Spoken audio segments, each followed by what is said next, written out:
don't wanna let you know you're so hypnotic, magical.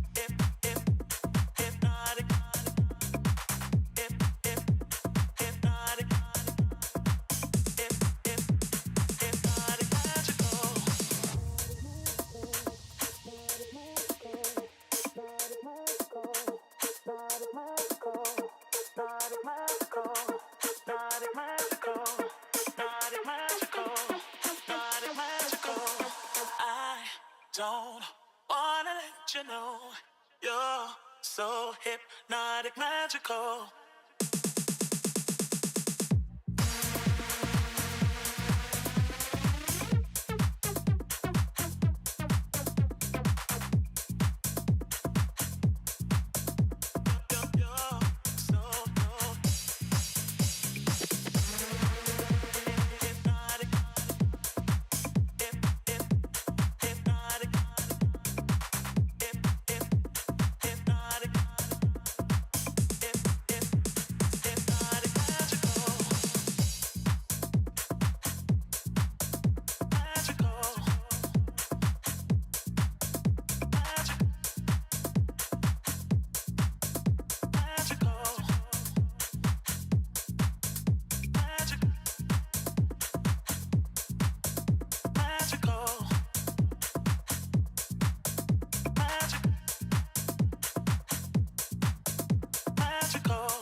Good afternoon and welcome to the cozy confines of historic Cousins Gymnasium in Medford, Massachusetts. Today, the 16-4 Trinity College Bantams visit to take on the 13-6 Jumbos, who have won 4 straight games in NESCAC play for the first time in more than 2 years. Today, on the Cousins floor, we will take time to honor the class of 2025, playing in their last ever regular season home game in front of a sizable crowd. Welcome inside the broadcast. I'm Riley Daniel, joined here by Ontu Wynn and Jason Strait, and we're going to jump right in to this broadcast by looking at some of the achievements of this historic class of 2025. Take a look at those now, and you can see the 4 members of this class of 2025, Sophia Gonzalez, Caitlin O'Boyle, Michaela Paquette, and Annika Decker. You look at the stats, and it's phenomenally impressive. 1,600 points, almost 8,000 rebounds. Now, they could cross that threshold here today. 440 assists, and the most impressive stat of all of them, that career record of 70-31. And we couldn't even fit all the things we wanted to say on this graphic. They have made it to 2 Sweet 16s, an Elite 8, and are one of only 4 Jumbos class years ever to have won a NESCAC championship. On the other side, though, this matchup against Trinity was the low point of the class of 2025's career here at Tufts last year, a game in which they only scored 30 points on the road. Onto what do the Bantams need to do today if they want to get a similar result here on the Cousins floor? Yeah, so these Bantams, they need to do 3 major things. The first thing is manage the tempo. Trinity averages 74.2 points per game, which is well above the average and well above Tufts' average of 61.8 points. So if they can get into their sets, find good shots from the 3 and from the paint, they're going to be very successful against this tough side. The next thing is owning the glass. Trinity has an average rebound advantage over Tufts, 42.1 to 36.1. So a major advantage with them. With their forward core, with Foreman, Whitmore, and Sofkus, they have proven to be strong offensive and defensive rebounders that could really supply them with crucial second chance opportunities against Tufts. And the very last thing is the control of the first quarter. Aside from their first game of the season and against the Coast Guard, if Trinity wins the first quarter only by even 1 point, they win the whole game. So that will be the turning point for this Bantam side. Yeah, and we can see that graphic on the screen. Some of those individuals you mentioned onto Olivia Bick, one who comes to mind. Jason, on the other side for the Jumbos, what are we looking at in terms of what they need to do if they want to do what they did 2 years ago and knock Trinity off in their final home game here on the Cousins floor? That's right, Riley. And if you're the Jumbos, the first thing you're going to want to do, as you can see in this graphic here, is contest the three-pointer. The Bantams, they take a high volume of three-pointers, and they are very, very efficient at it. As you can see from that graphic, 4 high-volume three-point shooters on the Bantams, all averaging over 33% from the field. Overall, the Bantams are shooting 37%, which is first in the NESCAC by a wide margin. The second thing the Jumbos need to do is to cause and capitalize on turnovers. Last night against Wesleyan, they had 24 steals against the Cardinals, which was their highest total on the season. And if they're going to want to have success against this Bantam teams, they're going to have to do that again. Annika Decker with 8 steals, Sofia Gonzalez with 5, Stella Galanes with 4. They're going to need to replicate that to control their possession against the Bantams here today. And finally, if you're the Jumbos, you're going to want to find balance on offense. We've seen a lot this season, not a lot, but we've seen here and there with the Jumbos struggling to find rhythm with their attack, sort of choosing to go shoot from beyond the arc, even though they're not exactly very efficient from there. So you're going to want to see balance from their attack, as well as their rebounding, both offensive and defensive. They're going to need to control the glass just as much as the Bantams do. They're going to want to control the glass today here against Trinity. Yeah, one thing the Jumbos have done in getting themselves more efficient from the three-point line is look to their senior leader, Sofia Gonzalez, who has really turned the quarter since the calendar year flipped to 2025, up 6 points per game. But those shooting numbers, man, that is a difference. Shooting 9% better from the field, 9% better from beyond the arc. And it's the difference from her being a NESCAC third teamer where she was at through the end of 2024 to her contending for NESCAC Player of the Year the way she's been playing in the first 6 games of NESCAC play. Only a couple seconds here before we turn it over to the PA for some senior day festivities. But Anto, I'd love to hear your thoughts before we do that about what the Jumbos can take away from last night's victory into today. Yeah, from last night's victory, what we said, what they started with all those turnovers with Wesleyan, I think if they can really capitalize on that against the Bantam side, which is actually known to turn over the ball quite a lot per game, they can get into a really good rhythm against them. We're going to step aside momentarily, turn it over to the PA. When we come back, it'll be tip-off live from Cousins, so don't go anywhere. For today's Division III NESCAC Women's Basketball matchup on Senior Day, featuring the visiting Bantams of Trinity College and your Tufts University Jumbos. Ladies and gentlemen, today is Senior Day here at Tufts, and the Jumbos women's basketball team would like to honor an important group of players that has been instrumental to the success of the program over the last 4 seasons. Michaela Paquette, Sofia Gonzalez, Caitlin O'Boyle, and Annika Decker have helped continue the excellence of the team, as the group has been part of 3 NESCAC tournament squads, 2 NCAA tournament teams, 2 NCAA Sweet 16 squads, and an NCAA Tournament Elite 8 squad in 2022 and 23. Tufts also captured 1 NESCAC title and also has gone 73-31 overall during their 4 seasons. Now let's meet today's seniors. Before we get to know the Tufts seniors, the Jumbos would like to first congratulate the Trinity College seniors for amazing careers. When you are announced, please come to the scorer's table to accept the yellow rose as a token of our appreciation for the competition through the years. First, from Branford, Connecticut, a guard, number 3, Amy Del Rocco. And a guard from Shrewsbury, Massachusetts, number 13, Hannah Marzo.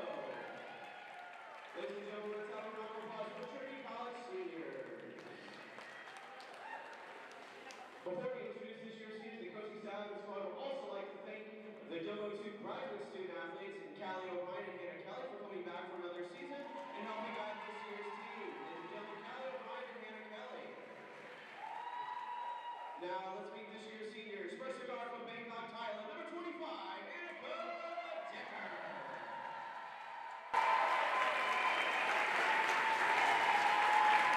Annika is joined today by her parents, Mark and Naomi Decker, and her grandmother, Jane Decker. Annika will graduate with a degree in biopsychology. Ladies and gentlemen, number 25, Aniko Decker.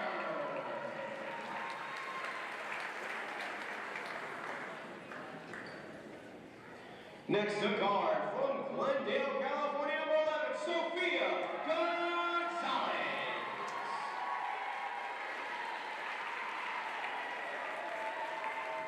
Gonzalez is joined today on the floor by her parents, Chris Gonzalez and Christina Perez, and will graduate from Tufts University with a degree in economics. Let's hear it for number 11, Sophia Gonzalez. Next up forward from Mayopac, New York, number 24, Caitlin O'Boyle.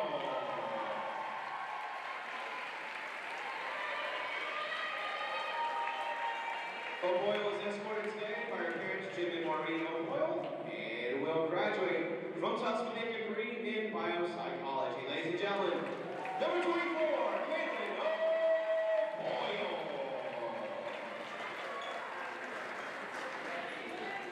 And our last senior, a Ford from Jamaica Plains, Massachusetts, number 55, Michaela Buchanan.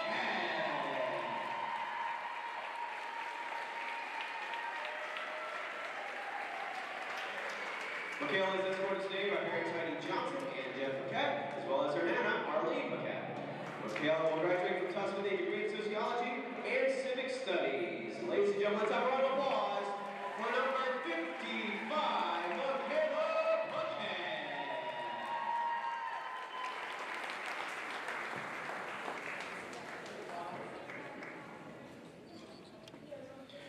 Kansas Tufts Athletics Department and Women's Basketball Team would like to thank these 4 women for their hard work, dedication, leadership, and commitment to the program, and wishes them all of the best in their future endeavors. Ladies and gentlemen, your Tufts Women's Basketball Senior Class of 2025.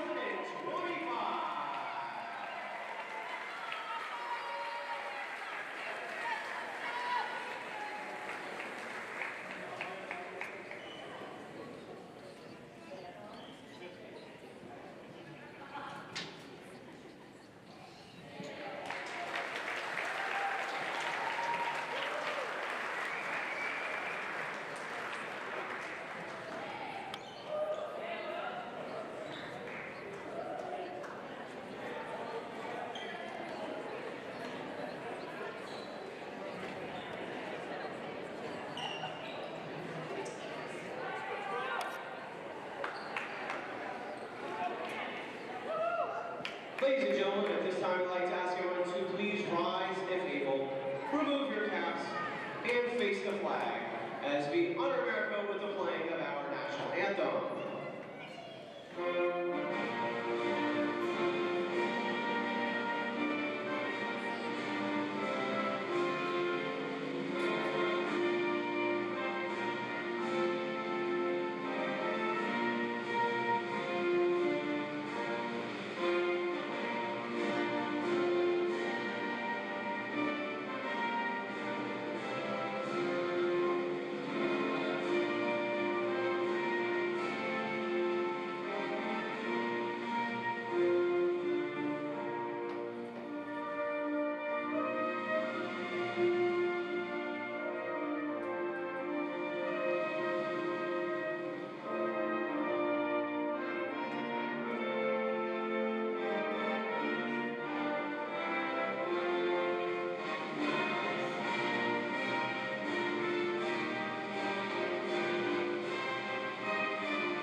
Welcome back inside the Cousins confines here.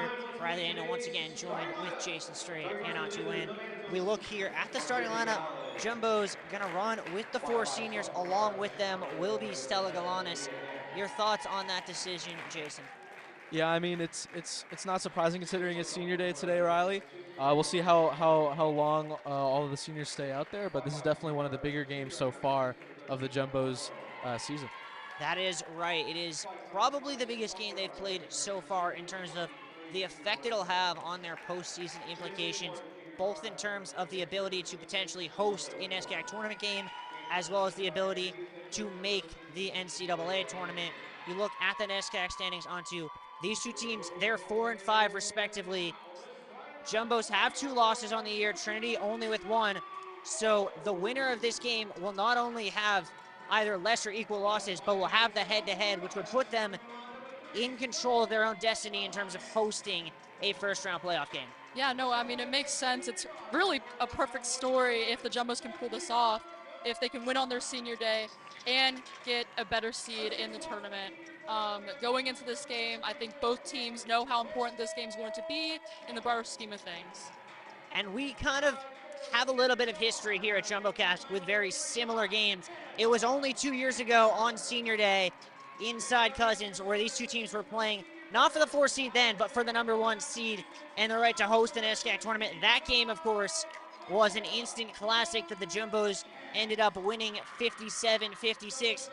On the contrary, last year's game, well, it's kind of a bit of a misnomer to call it a game. That's right, Riley. In that game, the Jumbos, they shot 8 for 51. And you don't really have to do much explaining for that number. They only scored 30 points, which was their lowest amount in almost 7 years. So the Jumbos are going to try and get some revenge today, to say the least, against these Bantams. Specifically, you were talking about Sofia Gonzalez earlier. She shot 1 for 13 in that game. Obviously, she's playing a lot better. This is her last game against Wesleyan. It was her 3rd straight game with over 20 points. She's going to try and get some revenge as well against the Trinity Bantams. It is interesting. The first time Michaela Paquette gets a start, it is kind of a game where you would actually think it has some strategic sense outside of it being senior day, just looking at the height this Trinity team has in their starting lineup with Samantha Slofkis and Avery Marsgo, 2 5'10" or taller players in that starting lineup. As well as, of course, their center, Maddie Foreman, who is 6'1". Foreman does win the tip, controlled there by Avery Marceau, and she'll hand it off to her sister, Hannah. Here's Vic. Around it goes. Hand off Marceau. Gonna drive on Galanis. Floater does not go. Paquette with the board. Yeah, that's what you want to see early on, getting those defensive boards for the Jumbos. They're one of the teams with the least amount of defensive boards in the NESCAC, and it's something that they're going to have to get better at today if they want to accomplish their goals of these. Gonzalez was being denied it by Whitmore. Now gets his step back 3. Does not go. Rebound going to come to Decker. Inside, up strong, blocked. It'll stay with the Jumbos. Yeah, and I like that. And even though she didn't score on that, getting an offensive rebound from this core, this forward core, is going to be really important.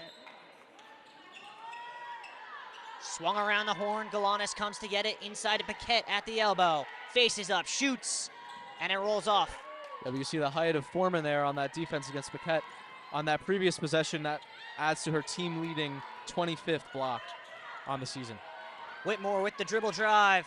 Off glass, does not go, and a big-time board for Caitlin O'Boyle. Decker running the floor. Lefty finish does not go. And that one grabbed down by Foreman. End-to-end here. High archer goes there for Hannah Marzo. Yeah, and that's something that the Jumbos might have been struggling with a little bit this season, is the transition defense. That's something that they need to clean up. Definitely is. You wonder how long the likes of Monet Witherspoon going to stay on the bench to start this game.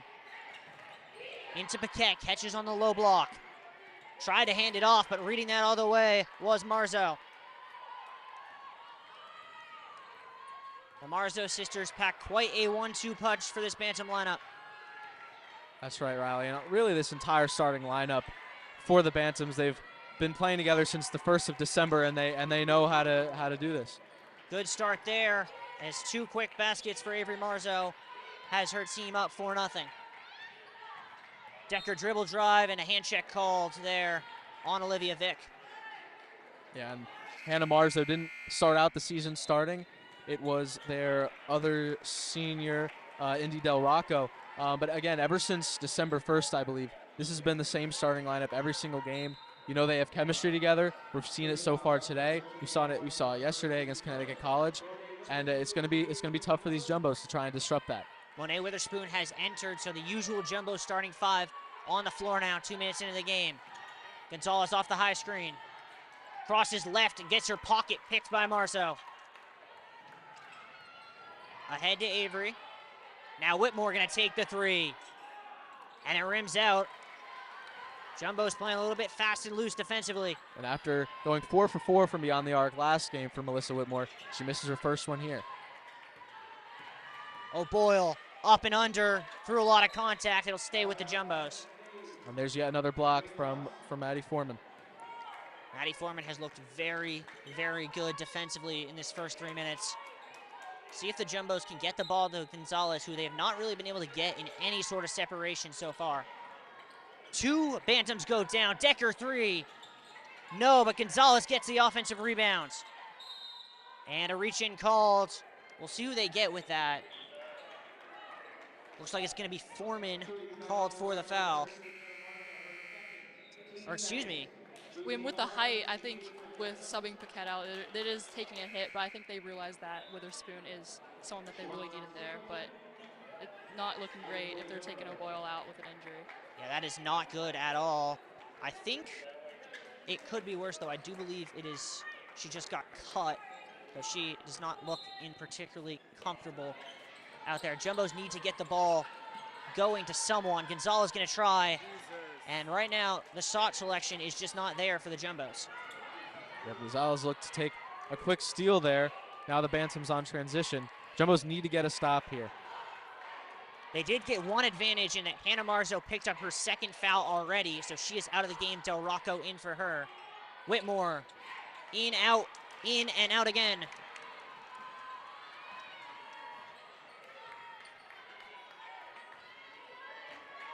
Tufts really needs to look to start getting something going. If that's not inside, then we're putting some shots up at least. Siobhan Stapleton at the top of the key. Finds Decker with a beautiful pass kick. Galanis corner 3 is good. Yeah, but some swift footwork, there from Annika Decker. And then finding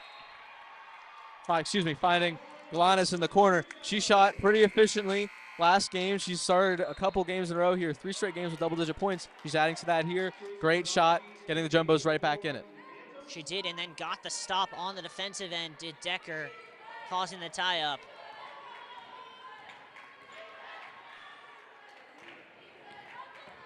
Witherspoon, who was kind of quiet yesterday, only had 4 points.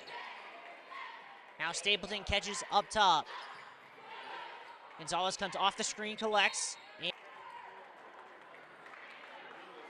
they're going to actually get a push-off there, but it will be on Decker, her first. And a couple substitutions quickly here for the Bantams. Yeah, and I think the goal for both teams right now is to start stringing together some positive possessions. With the foul on the tough side and just shots that not necessarily falling. The Trinity side. Vic has that one taken away, but getting it back there is Lucy Palmer. Dribble drive, that's a charge. Oh no, it's gonna be a travel first. Annika Decker with a smirk as if to say, come on, I earned that. Yeah, but now is on Samantha Slofkis, who just previously entered the game.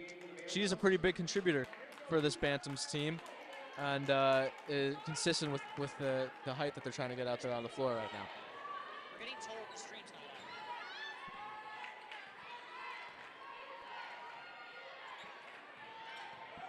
on. Witherspoon for 2. And just like that, the Jumbos are back on top after some strong defense from them in their own end.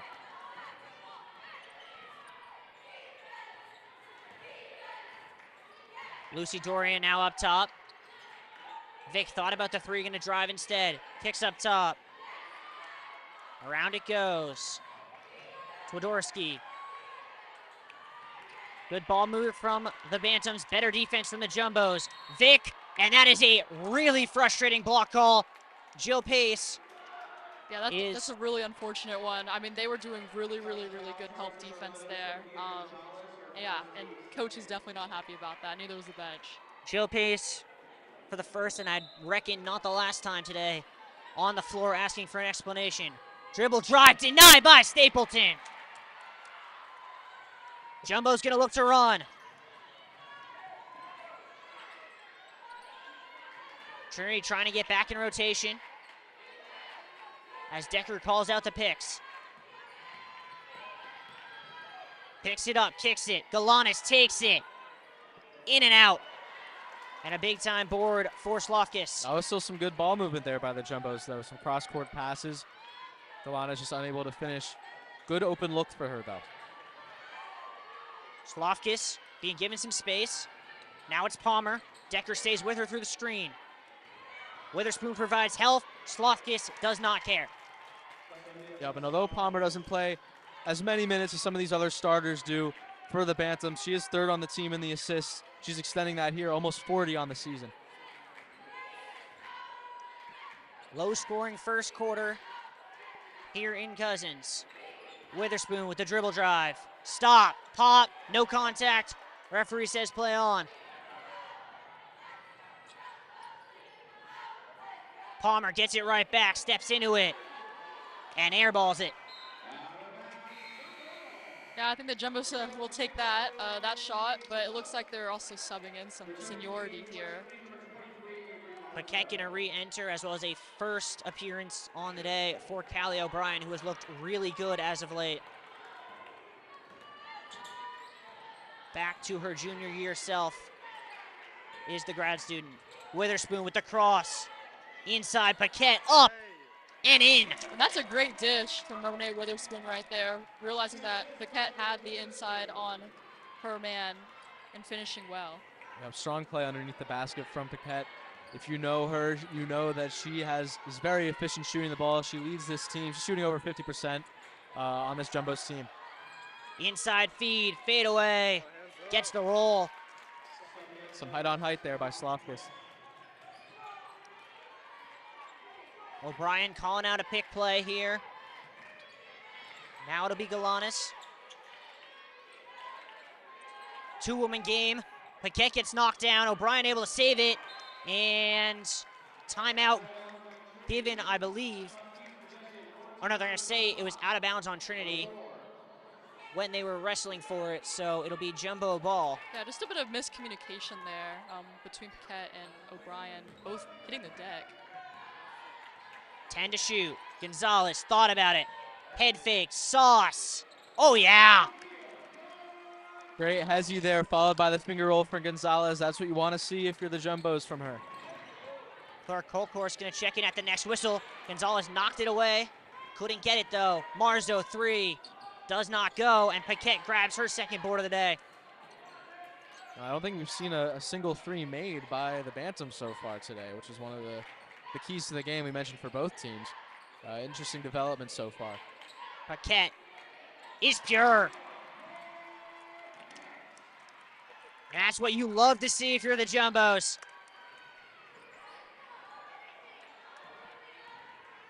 And really, since Hannah Marzo went to the bench, the Bantams have been without offense. Dorian cannot change that. Another board there for the Jumbos, this time Gonzalez. Hands off, and what's the call? I believe they got Paquette with a moving screen. These have been a couple times so far with these calls that are eliminating some of these possessions for the Jumbos. In a game as tight as this one, and a game that will presumably be as tight as we think it will be, this might cost them later on. Yeah, it's a bit of a tough call there on Paquette. There was definitely, she tried to run a pick, but I don't actually know if there was any contact in that. We'll see if Olivia Vick can get the Bantams going. Here she is, pulls up. Little flat on that one, and Stapleton grabs the board. Nice job by the Jumbos so far of limiting Vick as well. Again, one of the best shooters in the NESCAC, held to no points so far. O'Brien with it at the top, calling out a play. Around the Stapleton screen, spins. Picks it up, out to Galanis with 10 to shoot. Pull up, is pure. Yeah, that's a great shot. She saw the clock winding down, and she just pulled. Jumbo's on a 6-0 run. Vic through 2, denied. It'll stay with the Bantams. That's Stapleton's second block of the game. She's been showing up huge on defense with O'Boyle still getting patched up. Annie Spacey going to check in, give Gonzalez some much-needed rest for the last 43 seconds of this first quarter.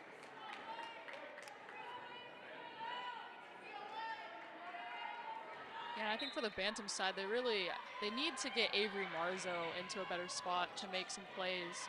She's been a little quiet today so far. Has Del Rocco trying to create something and draws a foul on Claire Colhurst. Trinity will be shooting for the remainder of this quarter, though I question whether or not that'll have much of a difference. Yep, Del Rocco, the leader right now on the floor for these Bantams with Hannah Marzo out, the only senior on the floor. She's going to try and get them going. First, got to make some free throws. And Jason, I'll ask you, if you're Maria Williamson, the first-year head coach of the Bantams, even though she has the 2 fouls, do you think about bringing Hannah Marzo back in to start the second quarter?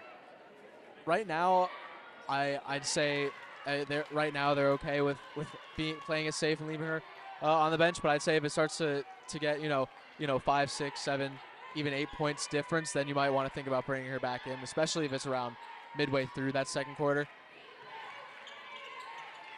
5-second difference, shot clock, game clock here in the first. Spacey around the high screen, drives, kicks. Colcourse, corner 3 blocked. In some trouble now are the Bantams. They're going to look to run with Del Rocco, 5 to shoot. 2, Whitmore going to have to take it. Does not go, and that'll be how the first quarter ends. Yep, and that was a former almost had it there on that last possession by the Jumbos. Whitmore with a great block on the Jumbos that sort of stopped them from scoring any other points. And it's a tight game going into the second quarter. It is a very tight game. Both Gonzalez and Decker are going to check back in to start the quarter. And really, if you're the Jumbos, on one hand, you have the lead. You got to be feeling good about that. On the other, it's been a little bit of a struggle shooting, especially from deep. Only 1 for their first 5. That one, of course, Galanes catching that corner 3. And that's really been a repeated factor for this Jumbos team throughout NESCAC play.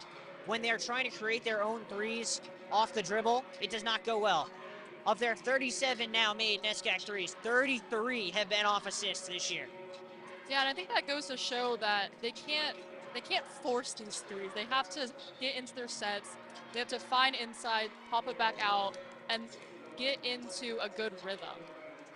Speaking of good things, Caitlin O'Boyle back on the bench, chatting with Jill Pace. Looks like she will likely be able to go back in this game at some point.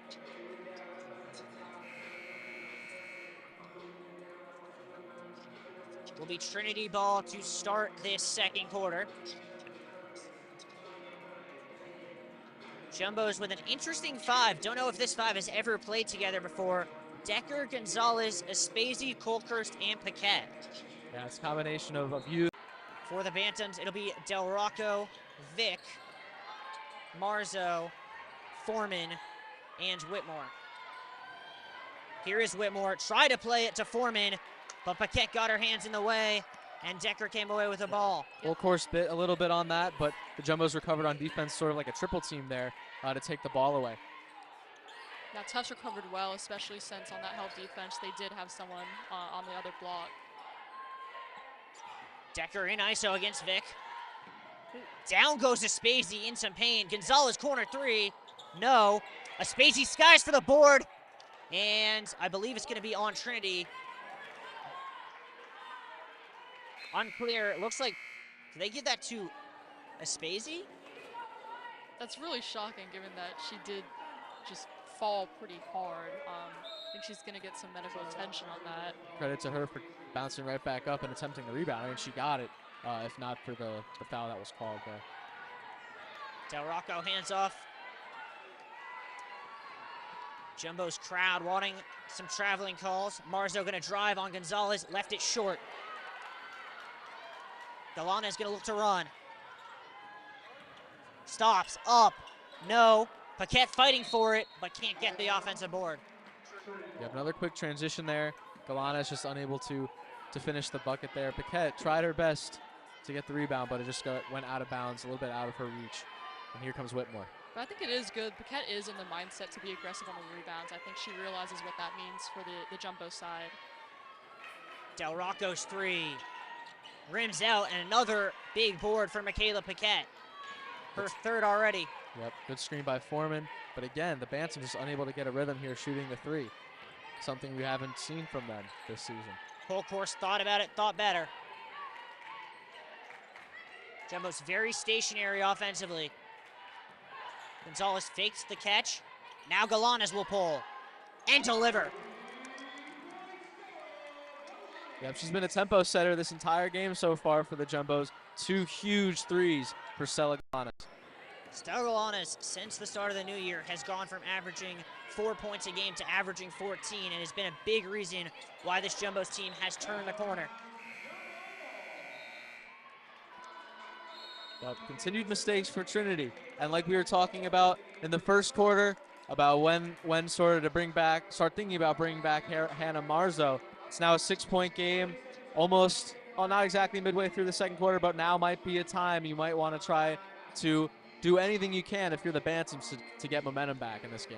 Yeah, and I think it wouldn't be that big of an issue if the other guards were producing, but they're just simply not. I mean, her sister usually starts better than this, and she's not, and so I think, like, Well, her sister usually starts better, but I think the most shocking thing is the scorelessness of Olivia Vick so far. yeah, no, Vic has been a key player, not even just on this Bantam side, but in the NESCAC in general. I mean, she is a huge force to reckon with, and so for her to be really not producing much on offense has got to be drawing some red flags. I think it's a credit to the coaching staff for the Jumbos that they've obviously had a game plan for Vic. They're sticking to it, and it's worked out so far. No Hannah Marzo after the timeout. Jumbo's made 2 substitutions. Witherspoon and O'Boyle back in. Witherspoon up, under, and one! Yeah, Whitmore trying to stop her on D, but she splits through 2 defenders and 1. Yeah, and when Witherspoon sees that even just a little bit of space, she takes it, no hesitation. Great basket there. Monet Witherspoon averaging 9.9 points a game on the year. Jumbos have not had, in the historically recorded era, a freshman average double digits. Witherspoon trying to become the first. And if you're the Bantams coach, you got to be thinking it's now a 9-point game. Del Rocco got away with a push off there. Whitmore, that's a moving screen. Did they call that on Decker? That's a choice. Yeah, and I mean, all you can do if you're the Jumbos is sort of accept these decisions. Just keep playing strong, keep playing physical defense. I don't think they should let the calls deter them. They're doing a great job so far. I mean, yeah, I think Whitmore just saw the pretty big mismatch with her and Annika Decker, and kind of took advantage of that a little bit. Down low, that one went all the way through, and another Trinity turnover. Caitlin O'Boyle back in the game. I think she was defending Whitmore there, just off Whitmore's fingertips, just out of her reach, and another turnover for the Trinity Bantams. Referee having the floor tended to here as Cousins. If one thing defines it, it's that it does not go about more than 30 seconds before it becomes slick as an ice rink.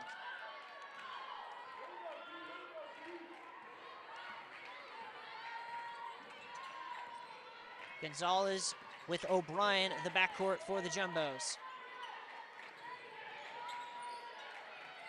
Witherspoon around the screen, gonna drive again. Left that one with a little too much juice. Palmer coming the other way, kicks it.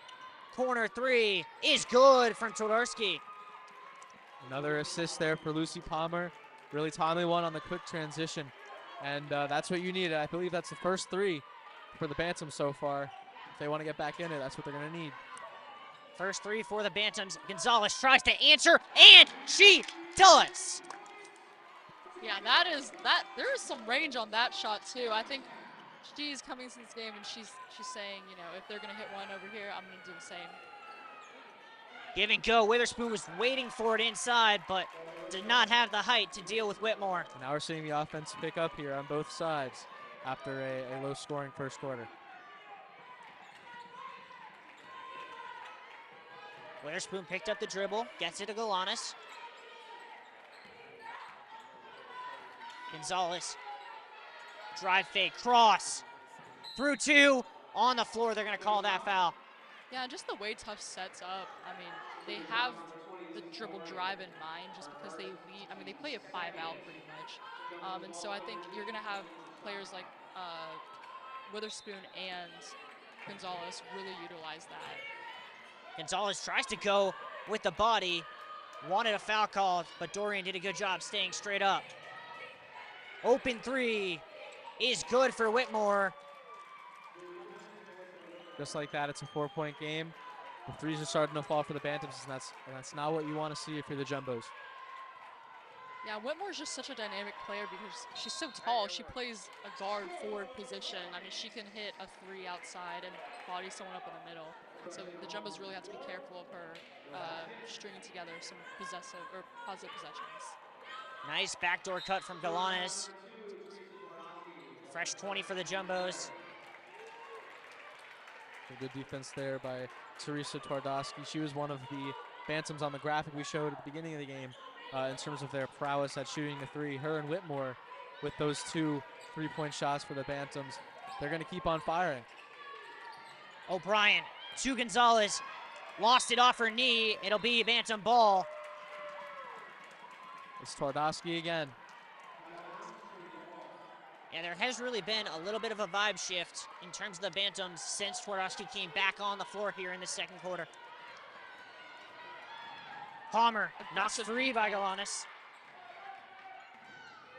And a hand check called on Galanis. And the parents directly in front of us are letting the referees know just how happy they are with that call. Yeah, and if you're Galanis, really, your job, I mean, she picked her up pretty much full court. She's really trying to just disrupt these sets and disrupt any momentum that Trinity might have going into the last 5 minutes of this quarter. Slofkis kicks it to Dorian. Drives through 2. Floater is good off glass. And what's interesting to see is that both Marzo sisters are off the court, but even with this sort of combination of 5 that the Bantams are playing right now, they're finding an immense level of success against the Jumbos. No Marzo sisters and no Olivia Vick. Witherspoon gonna take the 3, make the 3. The shots are falling for both teams, the 3s. It's really something to see here. Starting to get interesting. Saw a defensive show in the first quarter. Starting to see the offense take over in the second. Good hands there from O'Boyle. Slofkis hands off to Palmer around the screen. Pulls up from the free throw line. No. Offensive rebound. And they're going to call that on the floor despite Lucy Dorian trying to get 2 shots. That was a great rebound in between multiple Jumbos defenders beneath the glass by Dorian. Just shows the effort that these Bantams are playing with. Yeah, Jumbos basketball fans will know the Dorian last name in the Bantam colors. Her brother Will, a grad student for the Bantams who has haunted the Jumbos over the years. Around it comes to Palmer. Trying to feed Dorian inside. Jaworski deep 3. Back rims it, and Kelly, fresh on the floor, grabs the board.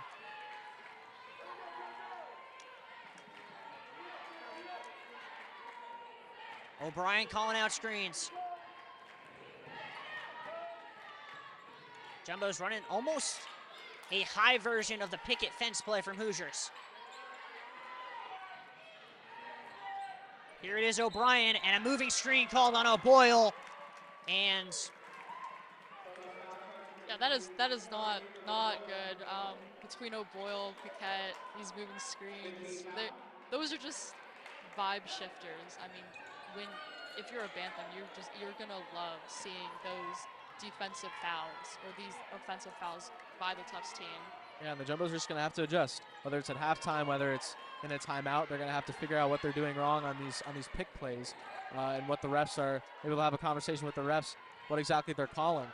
But it's definitely something to fix. And another questionable foul call, this one going the other way, as not much contact, but enough to draw a foul on Samantha Slofkis. They seem to be kind of whistle happy.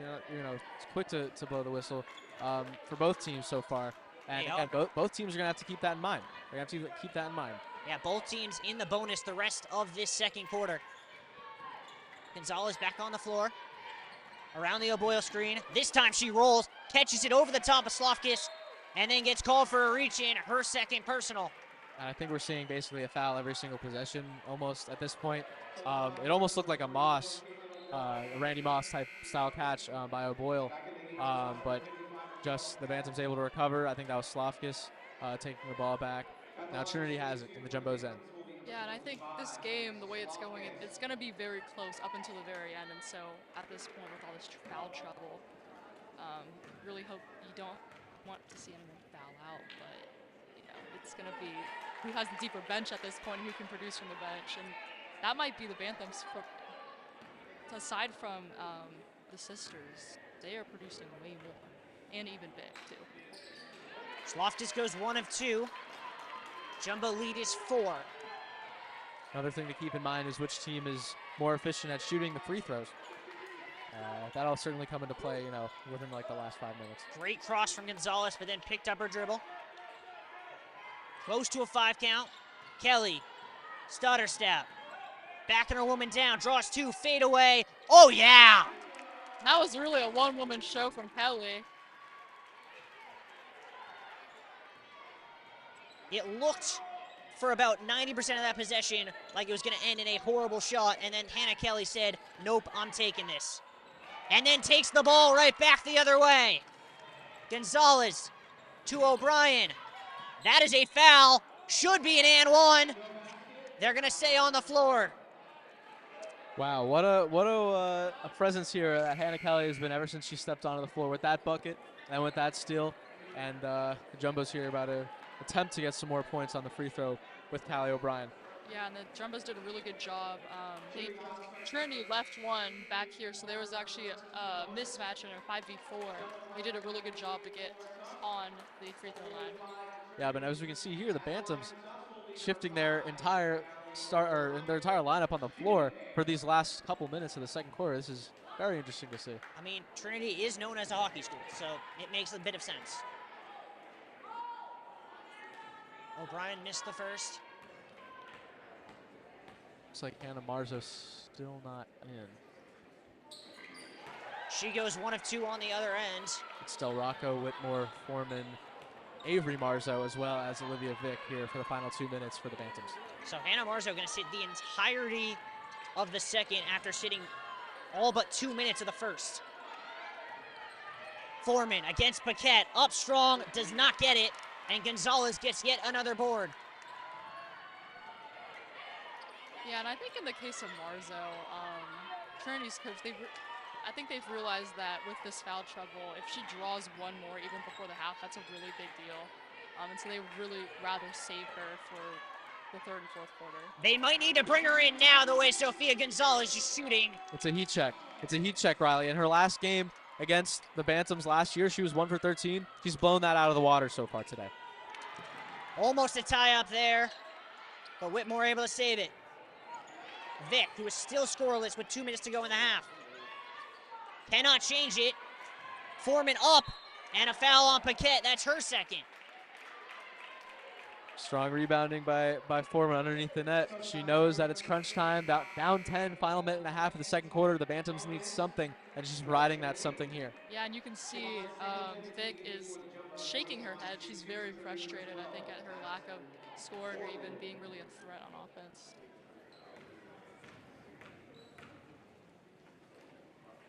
First one, back rims it.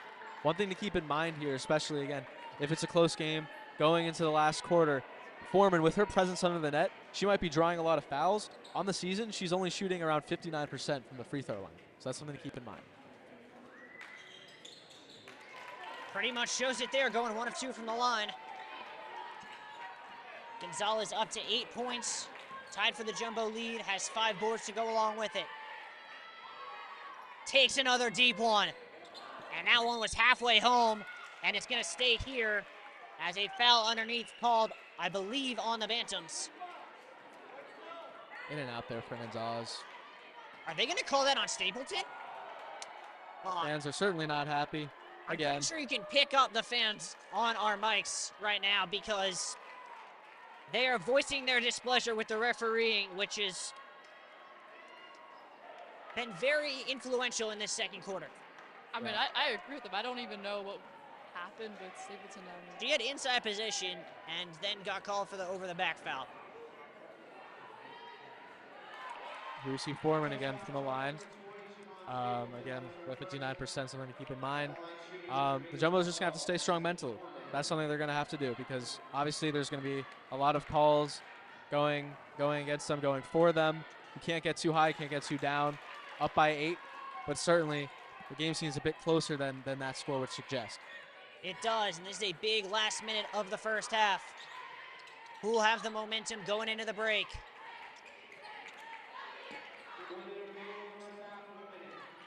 Stapleton calling out a play. Kelly around the screen. Into Stapleton, who catches. O'Brien with 5 to shoot. Gonna have to create. Gets tripped up, and she'll shoot 2. For the majority of that possession, the Bandits were doing a good job keeping the Jumbos outside of the arc. They find O'Brien inside the paint. She tries to dribble in. 2 Bantams there. She kind of gets tripped up. And with these officials today, that's going to be a foul. Yeah, like what you said, Riley. These floors seem very slippery today. O'Brien backsrims that one as well. Free throws not going particularly well for either side today. Jumbo's 3 of 5 from the line. Bantams 2 of 4. About a 15-second difference. Shot clock, game clock. Bantams could look to go 2 for 1 if they hurry. Foreman. Up strong, but misses it. And the Jumbos will grab the board. 3-second difference. Shot clock, game clock. We'll see if they can hold for the last shot. Looks like they might take their time here.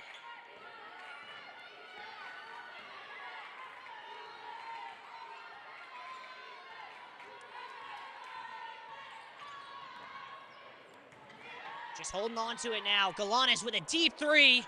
Don't quite know what that was. Bantams looking to go with 5 to shoot.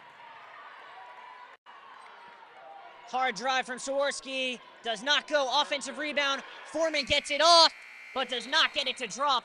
And that will be how the first half ends. What a first half that one was. Enthralling, thrilling, and really has us on the edge of our seats for the second half. We're going to step aside, be back with you in a few minutes for the halftime show, so don't go anywhere. The 2021 NCAA Hockey National runners-up and this CAC Championship Junior Hockey Squad. Know where this is.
And welcome back here to Medford, Massachusetts, 32-23 at the half.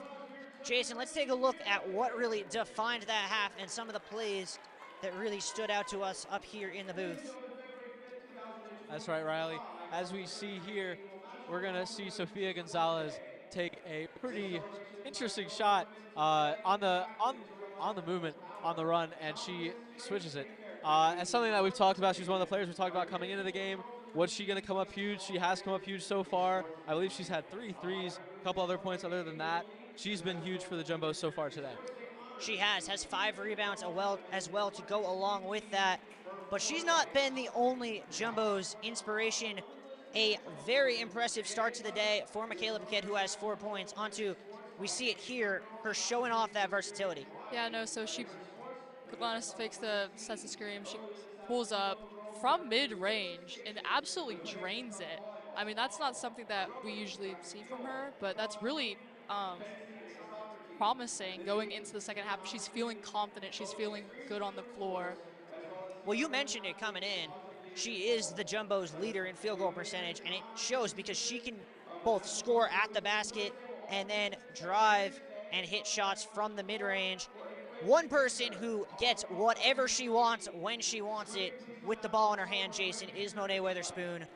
And you can see that pretty well, perfectly encapsulated on this drive.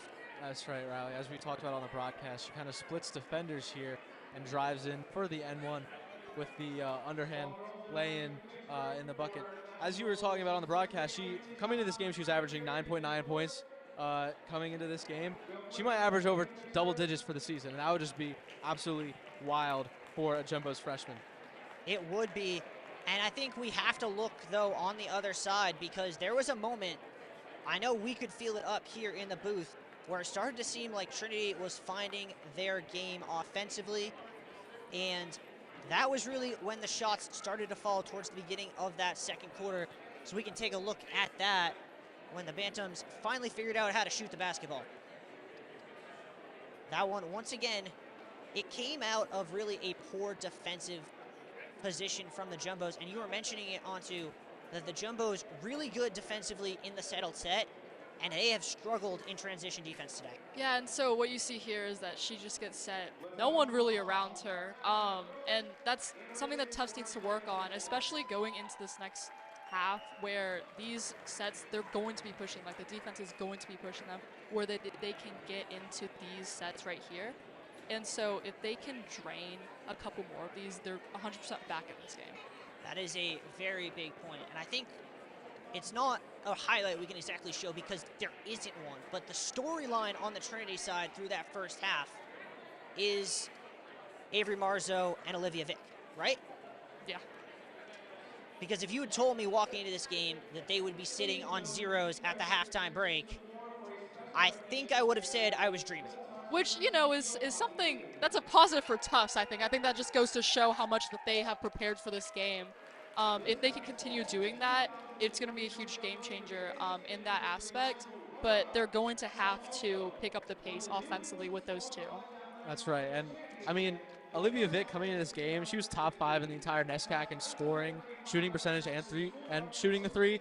And just the fact that she's been shut out so far, like Riley, like Antu, you guys have been saying, this is a testament, to this Jumbo's defense. We'll talk about that as well as what each team needs to do to walk out of Cousins with a win when we come back from the commercial break. Don't go anywhere. NFHCA All-American honors, the most scored team since 2016, and the coaching staff, head coach Tina Matera and assistant coaches Megan Cady, Katie Cleaver, and Joey Zergel were honored as the NFHCA National Staff of the Year. Let's have a round of applause for your 2024 Tufts University Field Hockey Team National Runners-Up and NESCAC Champions.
Well, we told you about what happened in the first half, in the first segment of this halftime break.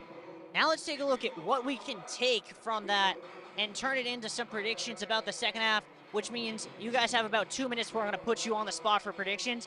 But first, let's look at how the Jumbo's ability to shoot the ball has influenced their outcomes of results so far this year and how it looks at today. Yeah, as we see here, Riley, with the shooting splits.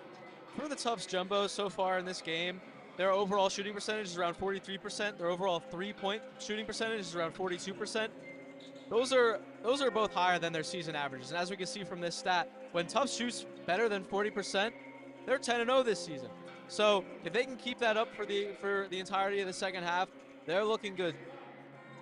Yeah, that makes a lot of sense. On the other hand, you look at it, it's not just this year. This class of 2025, when they shoot 40% or better, well, that is a mighty fine winning percentage, 961. They're shooting 42% so far today, so it looks pretty good. There's another stat that's been really indicative of the Jumbo success this year, and that's individual performance. Yeah, so when Tufts, 3 or more players on Tufts scores more than 10 points, they go 7-0. I mean, that is just a hard and true fact. Right now, we have about 3 players that we think are on track. It's going to be Sofia Gonzalez, Stella Galanis, and I believe Monet Witherspoon. yeah, Monet Witherspoon. And so with those 3, if they can keep producing, that's going to make the defense draw even closer to them. And so what that can do is really open the floor up for other players like Paquette, Aboyle, and so they can really stretch this lead into the second half. All right, time for my favorite part of the halftime show, where I make you guys make predictions and then laugh at them when they're wrong. All right, give me a prediction, not a winner, about something you think is going to happen in the second half. Jason, go. Something that I think is going to happen, Riley, is I think the Bantam's coaching staff will have talked over Olivia Vick's lack of success, and I think they're going to try and get her some open looks. I think she's going to score 2 threes within the first 5 minutes of the second half. Antu, how about you? I think someone's going to foul out. That seems like a fair prediction. Well, there's only one way to find out if those two are correct. That's to watch the second half. We're going to step aside when we come back. Second half, live from Cousins.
And welcome back here to Cousins. 20 minutes guaranteed left in the Cousins career of this class of 2025, but they can earn more by winning games which means holding on to this 32-23 lead to start the second half. Galanis down low, a little too high, aiming for Paquette, and Foreman picks it off. And Foreman continuing that strong defense in the paint underneath the basket. That's what you're going to need if you're the Bantams. Whitmore hands off to Vic around the screen.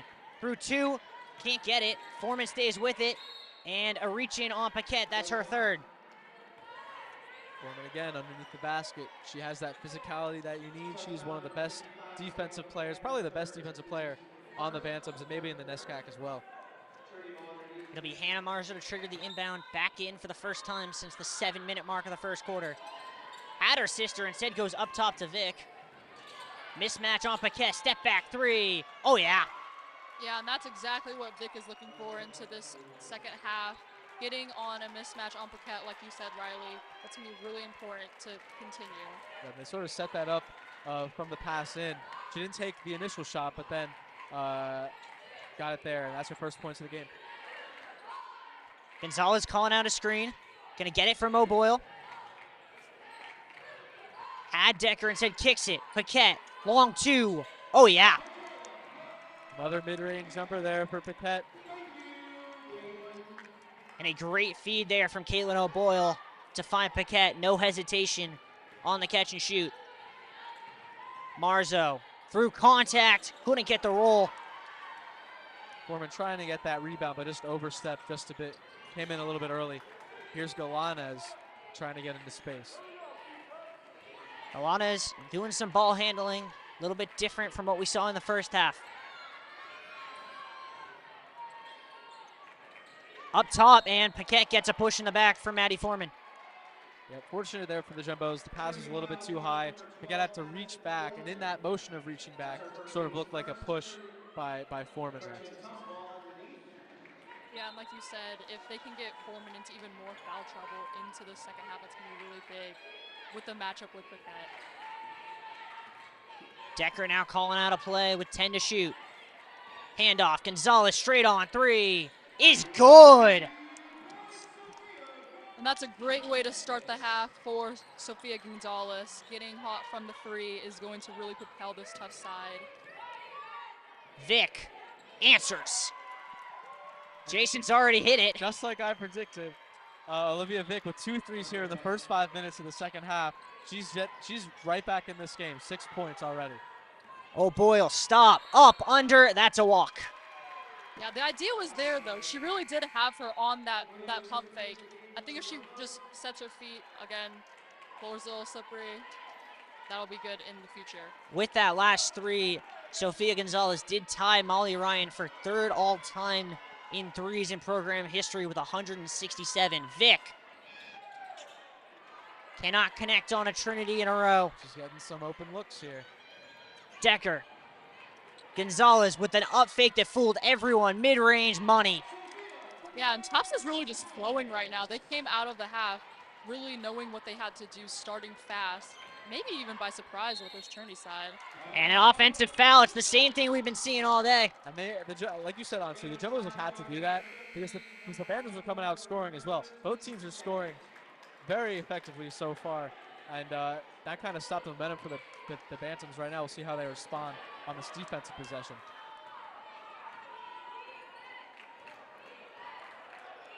Here's Witherspoon. Oh boy, wasn't expecting the pass, but caught it anyway. Decker around the screen. Draws the mismatch. Kicks it. Galanes with the cross. Got away with the walk. Dangerous pass. 5 to shoot. Decker kicks it. Witherspoon got to take it. And that's a shot clock violation. Yeah, I'm just a little surprised she didn't take it over here. I mean, Monet Witherspoon from three is so effective. And especially with the shot clock running down. Yeah, a bit of miscommunication overall. Decker did a great job of getting the ball back with that 5 seconds left and finding Monet Witherspoon. She just didn't pull the trigger quick enough. Marzo down to Whitmore. Got a mismatch against Galanes. Spins. Lefty finish. Like you said, Riley, just a height mismatch there. Whitmore over Galanes. Not much she could have done there. And good for Whitmore finishing there, cutting the lead to 8. Lucy Palmer up to deal with Decker. Gonzalez running the screen and roll with O'Boyle. Got it knocked free. In some trouble. Galanes with it now. 5 to shoot. Pulls up and makes it happen. You have some tough defense there by Avery Marzo on Sofia Gonzalez. Able to throw the ball around her and find Galanes, who had a pretty sweet shot there. Vic. That one rims out. Up was Foreman. Didn't get it the first time. O'Boyle tipped it ahead to Witherspoon, who catches. Finds a wide open O'Boyle. And one! And that was a huge play. I thought Monet Witherspoon, she did a really good job keeping her balance on the baseline in finding O'Boyle wide open in the paint. Well, that was just great ball movement, as you said, onto Monet Witherspoon, just tiptoeing the line there and finding Caitlin O'Boyle at the last second, who was pretty much wide open. And if you're that tall and you're that close to the basket, it's a pretty high percentage shot, and Jumbo's got the N1 as well. Largest lead of the day here at 12.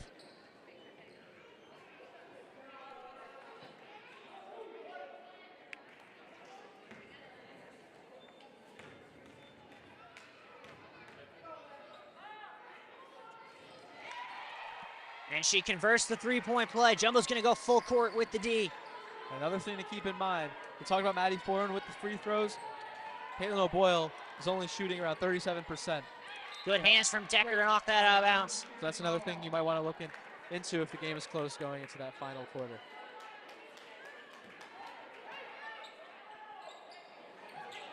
Close to an 8 count, but she gets it in there to Slofkis. Kick to the corner. Towarski is pure. Yeah, wide open look there. And she made one earlier. That was part of that run we were talking about during the halftime show about how the bands were getting back in it. She's helping them again right now, cutting the lead to 10. Might seem like a big lead, but again, anything can happen. It's pretty early in the third quarter. Plenty of time left. Well, we do not know how this game will end, but we can report that there is a much more certain outcome from Hartford with 13 minutes to go in that one. The Jumbo's guys, who had a hard-fought loss at Wesleyan last night, apparently spent all of their energy there as they currently trail the Bantams in Hartford 49-28. That's interesting, Riley. Going into last night's game, they only had 2 losses on the season. They just added 2 more, assuming that they lose this game against the strong Trinity Bantams team. But, we'll see, of course. But our attention returns here. 15 minutes to play. Jumbo's lead by 10. Witherspoon drives, reverses, gets fouled, and she'll have 2 at the line. That was smart of her. She knew she was getting fouled and she just, put it up. Certainly an ambitious shot, but as you said, onto, pretty sure that she was going to get fouled on that. Lucy Palmer forced to check out with a third personal.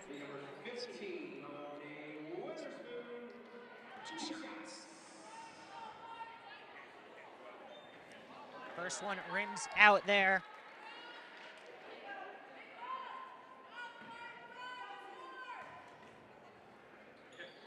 Jumbos have made exactly 1 free throw every time they've gone to the line tonight. Anna Marzo bringing it up here for the Bantams. Gonzalez knocked it free from Dorian. Vic trying to play inside. Knocks free from O'Boyle. Slofkis gets it back. Step back 3, Twodorski. No. Dorian had the offensive board, and Gonzalez gets called for reaching through her. You've seen a couple times where the Jumbos have sort of stripped it and the ball just didn't roll in their favor. They're playing some tough, strong defense, but it's not always resulting in a turnover. Yeah, what could have really been maybe a tie ball for Sophia Gonzalez ended up with a foul, which that might not go so well a little bit later in the game. They're going to have to keep an eye on that because she is definitely someone that you do not want to be in foul trouble in the game. Done good so far, only 2 personals through the first 2.5 quarters.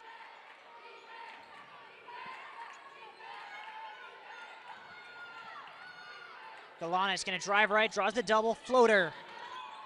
Does not get the bounce. And a big board for Hannah Marzo, looking to run the floor. Gets it right back, Gonzalez on her. Good recovery there by Gonzalez, as well as Decker. Those are two of their better three-point shooters in Twidorsky and Marzo. Yeah, and like the highlight we showed earlier, that's kind of how they got one of their major three-pointers that changed the momentum of this game. So that was definitely a halftime check. Good hands there from Annika Decker to knock it loose. It'll stay with the Bantams, 13 to shoot. Solo matchup, Vic versus Gonzalez, fade away. Does not get the roll, and it will be, I believe, jumbo ball, it will be. Yeah, and if you're Gonzalez, you're pretty happy with that. I mean, that is a contested mid-range, I think, and so, especially with the player like Vic, hasn't necessarily found her usual rhythm. That's good defense. Gonzalez collects up top. Skip pass, Witherspoon thought about it. Now Decker gonna drive baseline, skips it. Galanis, corner three, cash! Galanis continuing to be efficient from beyond the arc. She entered this game second on the team in three-point percentage, and she's just continuing that so far here today. Every time the Bantams have put up a three or scored, the Jumbos have responded so far in the second half. And Sloftis gets bailed out there with a foul. I believe that's going to be charged to O'Boyle. Looks like already 5 in this quarter.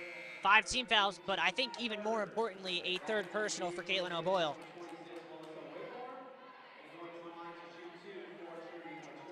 Yeah, especially with Whitmore coming in, assuming that O'Boyle is going to be her man, that's a little bit of an issue as well, especially with the post players, because with the rebounding in the first half, actually Tufts matched them offensively, but defensively Tufts did way better. Well, as you mentioned that, Siobhan Stapleton and Claire Colkhurst have entered the scorers table.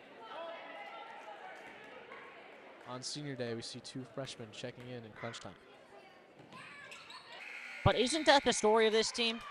A team that we all thought was going to be dominated by seniors has really had the underclassmen pick it up and carry it on their backs when the seniors have struggled. Yeah, they've needed that rally. I mean, personally, I would prefer that. I mean, I think that's future. That's team building into the next couple years. That's hopeful. If that had gone in, this place would have exploded. Gonzalez gets it right back. Draws 2 on her. Through contact. Just can't get it to hang. Yeah, been some kind of jumbling up over there in the corner. It looks like Galanis kind of got in front of one of the other Jumbos to take the pass, but almost in for Gonzalez. Kick out. Hannah Marzo wide open. And the Jumbos got bailed out ×3. As good as a look you're going to get if you're the Bantams there. You wonder if Hannah Marzo's cold from having to sit so long in that first half. Great backdoor there. It was, and Galanis got fouled by Hannah Marzo. Yep, and Galanis kind of stop and go the other direction to get away from the defender. And an amazing pass as well, just feeding her in there and into the lane. And number 8, Lucy Plummer. At the line for Tulsa, weighing up number 3, Stella Galanis. 2 shots. What is on the free throws today? Yeah, you said they're shooting about 50% from free throws, right? Not a single player has made 2 free throws in a trip to the line today. Yeah, you just really hope for the Jumbos that those missed free throws don't come back to haunt you, because that's quite a bit of points left on the board. What's even more interesting is every single shooter, whether they were shooting 1 to complete an and 1 or 2 at the line, has made exactly 1 free throw today. Yeah, but usually when they're shooting 2, it seems like they're getting the second one in more than they're getting in the first one. But now for the Bantams, Foreman and Whitmore back in. Good hands from Gonzalez, but then gets called for the body contact, and that is a pivotal third foul on her. They're starting to pile up. That's not what you need if you're the Jumbos, especially if this game gets tighter as we head into the fourth quarter. Vic gonna take the 3. Does not get it, and O'Brien with the board. Jumbo's going to look to run here. Now they'll slow it down.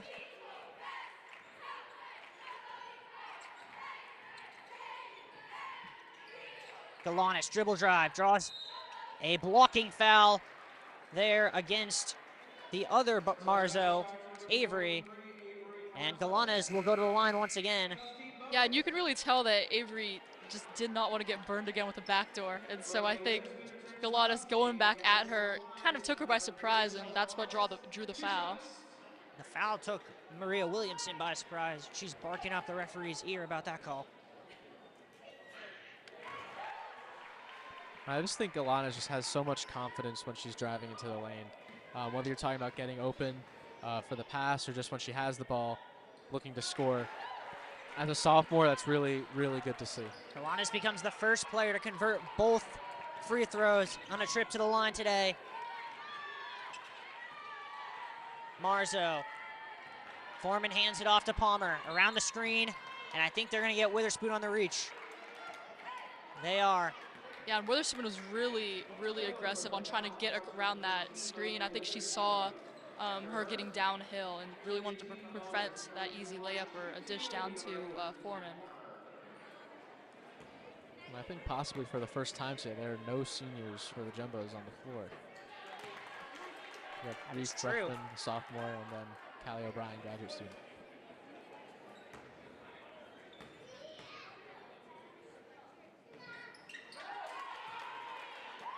To be honest, I might have to go through the books. Might be the first time all year there's been no senior on the floor.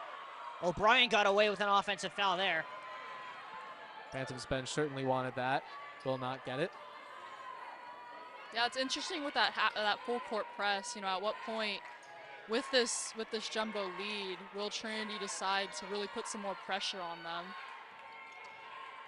O'Brien kicks it out. Holkhurst with the up fake. Drew Vick. Knocked free there by Vick. Jill Pace incredulous. She thought there was a reach. And good with Vick staying with her after the shot. Palmer, that one rolls out. Kicked. Vick an open three. In and out. Second chance, not going to happen because Siobhan Stapleton grabbed the board. Pandemonium underneath there. Everyone trying to get the assists here. 3-second difference, shot clock, game clock to end the third. We'll see if Stella Galanis can be more aware of the clock than she was at the end of the second. Gonna drive, she's not waiting on anyone. Can't get that to go. Vick with the rebounds. Good box out by Vick and Whitmore there. 3 to shoot. Vick gonna have to do something herself, but not before O'Brien says, I don't think so.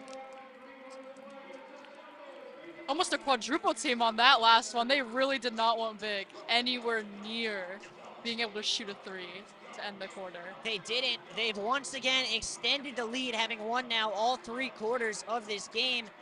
But I think the biggest thing you take away from that last 2 minutes, the Jumbos were able to keep the lead at 12, despite Sofia Gonzalez being on the bench for the last 2.5 minutes of that quarter. That's right, Riley. And it's just a matter of, you know, even with the refs calling the amount of fouls that they've been calling, just keeping that defense strong and limiting open looks. Jumbos have gotten burnt here and there. Open looks for players like Marzo or Twardowski. They've been fortunate that they haven't connected on those. But I think they should be extremely happy with a 12-point lead heading into the final quarter. Well, let's take a look at those graphics we showed at halftime. Looking at here what the Jumbos are shooting so far today, it's gone up after that third quarter, now shooting almost 49%. So the math says they should win it. So does the individual performance, now 2 in double figures. Monet Witherspoon just 1 point away from becoming that third to do it. But the stat that jumps out in the box score, not a scoring stat, it's that 4 next to Hannah Marzo's name. She's on 4 fouls, which is a big opportunity for the Jumbos to take advantage of once she comes back in the game. That's right. Yeah, and I think this is really good news for Tufts. However, I think you have to consider that in the last couple of games, Trinity has gone into the fourth quarter in very tight games and actually has come back with a flurry of threes. And so I think this Tufts side really needs to be on high alert defensively. A quarter to define the Jumbo season. And as we can see, Hannah Marzo not currently on the floor. Vic gets a step, gets through two, a lot of contact, and a fourth on Caitlin O'Boyle. And just like Hannah Marzo with 4, now Caitlin O'Boyle has 4 as well. She's not the only Jumbo in foul trouble. Looks like Michaela Paquette also has 3. And that is why it's Siobhan Stapleton rather than Paquette checking in for O'Boyle as soon as Olivia Vick misses the free throw. And now it really comes into play, these free throws. I mean, more than ever.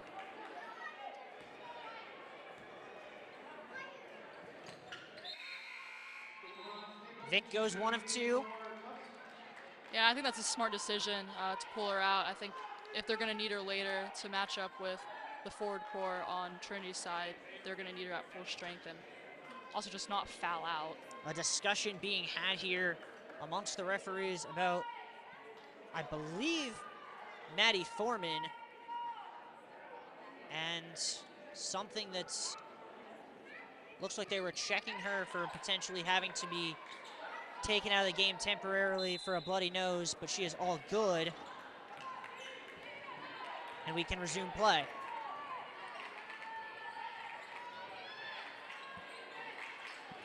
Gonzalez drives left, can't get it, gets her own rebound.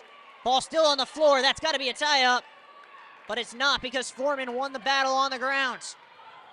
What a cross there from Palmer. Vic drives through 2. Great defense from Witherspoon, and Stapleton grabs the board. Yeah, Bantams just trying to play really, really fast, unable to get a proper shot off, and the Jumbos come away with the ball. Yeah, you could tell they definitely had Stella Galanis wide open on this transition, and they decided, no, we're going to slow it down. We're not going to play the way Trinity wants to play in this fourth quarter. Monet Witherspoon has been the one to take over fourth quarters in the past. Galanis kicks, Decker open 3. Rims out. Great pass by Galanes. Obviously an open look there. I like the decision.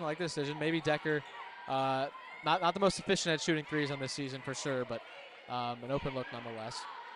Got to keep the Trinity side honest, though, so I respect it for taking that three. Vic inside feed. Foreman catches high and gets called for the walk. Yeah, I think we could see that coming. She's very indecisive on what exactly she wanted to do there. She is. Jill Pace quite decisive. She wants a timeout here with 8.5 to go in this one. Jumbos have been scoreless for the last 2 minutes, 42 seconds. It's allowed Trinity to stay in this game despite their really poor shooting. That's right, Riley. And again, it's only an 11-point game. There's plenty of time left for the Bantams to come back.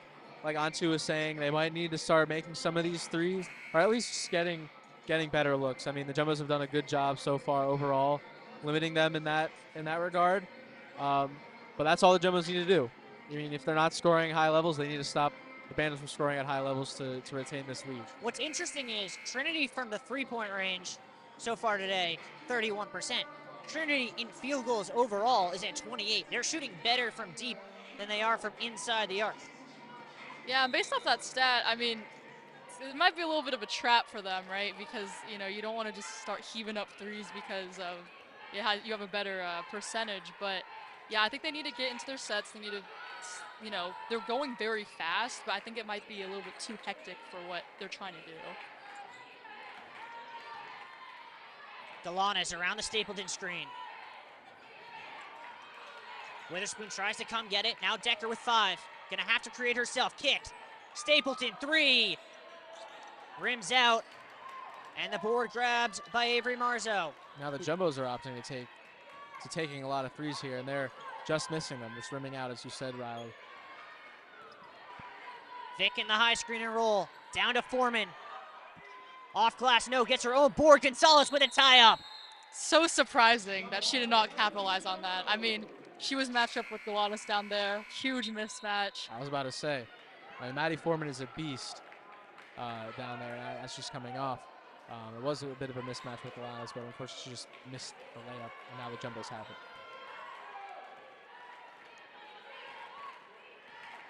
Jumbo seem content to milk the clock here. Backdoor, they were on the same page, and then they weren't. Yeah, Gonzalez looks like she just hesitated for a quick second. Ball goes out of bounds. Not exactly what you want if you're the Jumbos, a turnover in this situation. Palmer's just lost an edge, but able to save it nicely to Whitmore. Yeah, like what you're saying, I mean, backdoors, high risk, high reward. It just didn't work out for them that one time. Down low. Up strong, Whitmore and one. And another foul on Gonzalez. That's her fourth. Yeah, with 7 minutes left and her being pretty much the driving force of this team, you really do not want to see that. It'll be interesting to see what Coach Pace does here. Interestingly, it's showing 4 on the board, but it was just reported over the loudspeaker as a third personal. I do believe it's her third, regardless. You're going to have to start thinking with your Jill Pace. She's one of your best players on the floor, obviously. If this game gets tight, it'll be a decision to make. Back to an 8-point game, closest it's been in a while. Jumbos have to start getting some points on the board on these possessions. 10 to shoot. Gonzalez. Now Decker with 5. Gets a step, gets to the rim, and finishes off glass. And I think that might be the Jumbos' first points of the quarter. And Decker, first points in 2 games for her. Crucial Deep point. 3 from Whitmore. Got a lot of glass, no rim, and no net. I mean, yeah, that's like what we were saying earlier, Riley. It's just you don't want to start just heaving up threes, giving up a possession immediately like that. Been a good deflection there by Marzo. If she got there too late, Gonzalez would have had an open look from 3. The other Marzo, Hannah, set to check in at the next whistle. Witherspoon. Gonna drive, cross, sauce, and gets called for a walk. Yep, had to dribble, through a couple of bantams and just unable to get that dribble in before it was called a travel. Hannah Marzo back in the game, gonna bring it up for Trinity. Just over 6 to play. Slaukus now. Trying to get it down low to Whitmore, who's been banking down there and just abuses Gonzalez inside the restricted area. Whitmore's coming up huge. She's averaging 8 points a game, and she is showing it here in the 4th quarter. Has 12 to lead all Bantam scorers.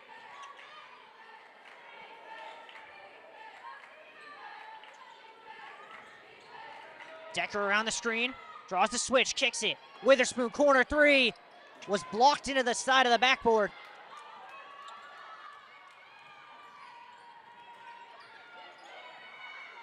You do like to see that acceleration from Decker, though. I mean, that was, even though it was blocked, Witherspoon's shot, it was a really good play. Floater. Does not get the roll. Offensive rebound, put back, finish for Slaukus. And just like that, it's a 2-score game. I mean, that was a perfect possession by Slaukus. She was wide open, dribbled in the lane, got her own rebound, and then finished. And now it is only a 6-point game, like you said, Riley. And that's something that we talked about pre-game, is that the rebounding situation for both teams is going to be massive. So to give up an offensive rebound that easily is a little disappointing for the Jumbo side. Jumbo's caught out in transition. Vic. And Witherspoon gets called for the foul. Not quite sure about that one.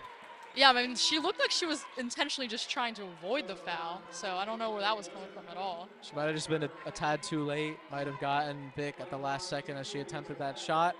And here is where the free throws become really crucial. We are less than 5 minutes to go, and it's only a 6-point game. The Bantams have come back. That one in, out, and in again as they've cut it to 5.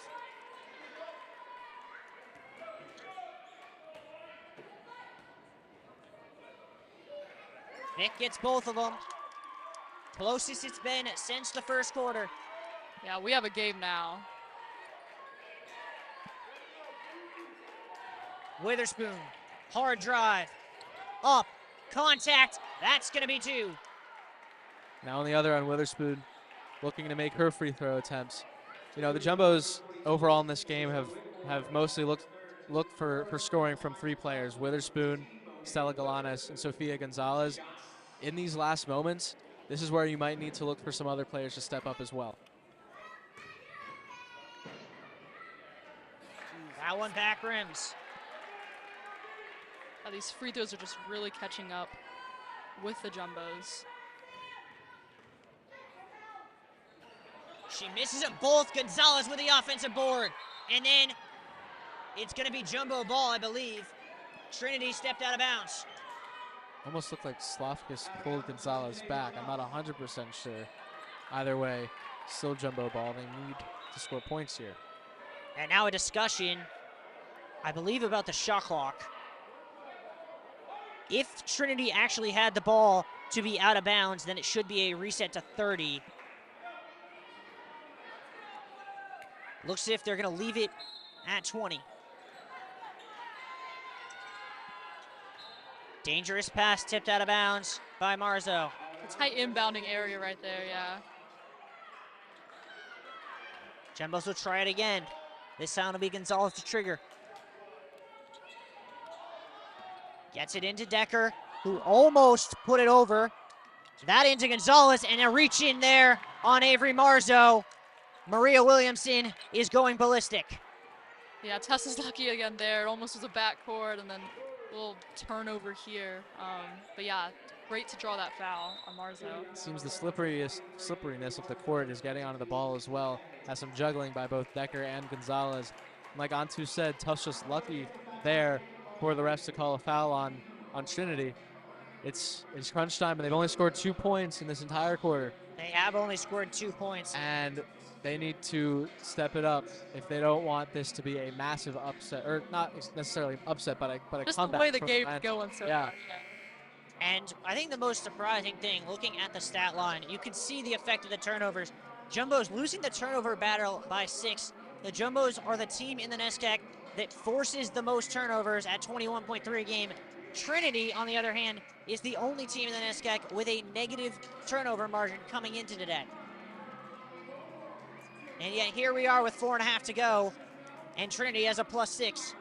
Yep, it's a telling stat, Riley, and it's also the fact with all of these fouls being called by the refs in the transition, whether it's moving screens or travels. I mean, it's been affecting both teams, and you know, whoever loses this game, we'll talk about how it came back to bite them, but they're honestly coming back to bite both teams at this point. Gonzalez. Now Galanis. Jumbo's struggling to create a shot. 5 to shoot. Gonzalez with 3. Long 3. Did not hit the rim. And the board belongs to Hannah Marzo. Very impressive defense from the Bantams, not letting anything get open for the Jumbos. Yeah, that's exactly the shot that they want. Contested 3. Low shot clock. Whitmore up strong. Missed it. Galanis was open. They go the other way. Witherspoon, corner 3. Bang! And that's exactly what the Jumbos needed. In transition, they've been playing a little slower. I think they're changing up the pace of the game, and they realize that this is a very competitive game at this point, and they need these points. Absolutely huge by Witherspoon. The Jumbos need to cover Whitmore in the paint. They don't have O'Boyle in there. Don't have Paquette. She's been killing them. They need to make sure that she's locked down in there. That one too strong from Vic. Galanis with the board. Jumbos can take it under 3 minutes to go. And you mentioned O'Boyle, Jason. She's at the scorer's table, going to check in at the next whistle, as well as Teresa Tuwarski. Witherspoon. Gonzalez comes off a screen with 5 to shoot. Stutter step, step back. Back rim, Decker with the offensive rebounds. Massive offensive rebound right there from Decker. Really giving the Jumbos another chance to extend this lead. Even 10 to shoot now. extend the possession, too, with the time on the clock. Witherspoon through contact. That was a great face cut by Witherspoon. She saw the space and just does what she does best. And you can see it, Trinity's got off the timeout. They do, because the Jumbos, when they looked like they couldn't buy a bucket, go on a 5-0 run and push the lead back to 9. And it's all Witherspoon with that transition 3 and then a tough shot there. Witherspoon coming up clutch. Had gone a little bit without scoring a bucket. And she's now into double digits. Talking about that stat from earlier, we have 3 Jumbos into double digits now. And we know what that supposedly means. Yeah, and just looking at, we talk about individual brilliance. Those 3, Galanis, Gonzalez, Witherspoon, Do the math. That's 43 of the Jumbo's 58 points that have come from those three alone. Yeah, and that's a really good sign going into the last 2 minutes. You know, at this point with this lead, you start maybe thinking defensive, time management, not turning the ball over, any stupid mistakes. That's right, and I think that's why they're putting O'Boyle back in. We'll see if they put Maddie Foreman back in. You think maybe in these last couple minutes, but Foreman and Whitmore in the paint, you need to have a defensive presence in there, and that might be what the Jumbos are looking for in O'Boyle. Looks like Twardorski is also coming in. She's had some timely threes so far in this game. The Bantams are going to look to her to provide that here. Yeah. Looking at the fouls, the only player on the floor with 4 is Hannah Marzo.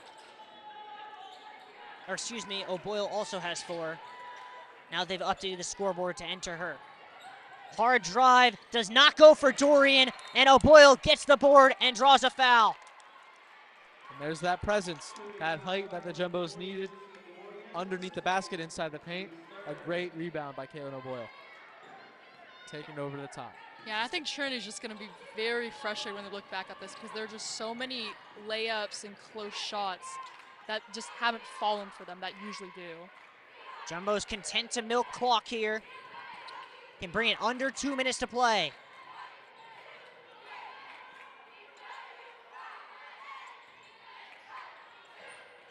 Galanis kicks it. Witherspoon catches through 2. That is a blocking foul every day of the week. And we talked about at the open of this fourth quarter that Monet Witherspoon loves the fourth, loves to be the hero down the stretch. Has herself 5 points already in this fourth, can look to add to it. But okay, I'll get her. And she does, pushing the lead back to double figures. Extending the Jumbos lead to double digits once again. Okay. With 2 minutes remaining. That one does not go. Foreman gets the rebound. O'Boyle being told by the entirety of the Jumbo's crowd not to commit a foul, going for it.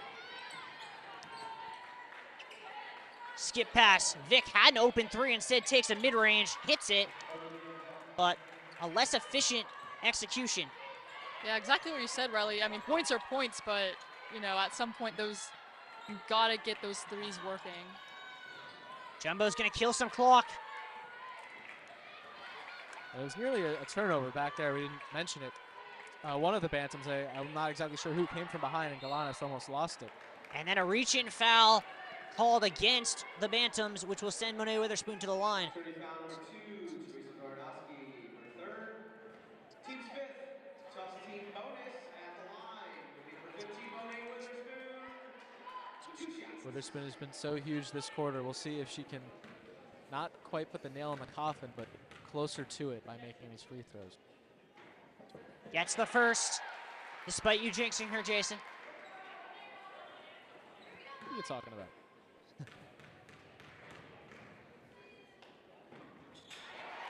Turns out Jason's the one broadcaster without the broadcaster jinx. All right. Full court pickup from Decker against Palmer. And Decker's just doing a great job slowing her down. Skip pass, Vic 3 is pure. And that's 2 straight possessions now where Decker's been picked and sort of been late trying to get back to her assignment there. That ball is way too high to be thrown. Dangerous. It is, but now it's a 2-on-1, and a really good decision from O'Boyle to bring it back out, as Trinity's going to have to play the foul game. That's right, Riley. They were Witherspoon and O'Boyle. There's only one Bantam defender in that entire mix. O'Boyle could have easily pulled up a shot, or maybe Witherspoon too, but smartly choosing to take more time off the clock.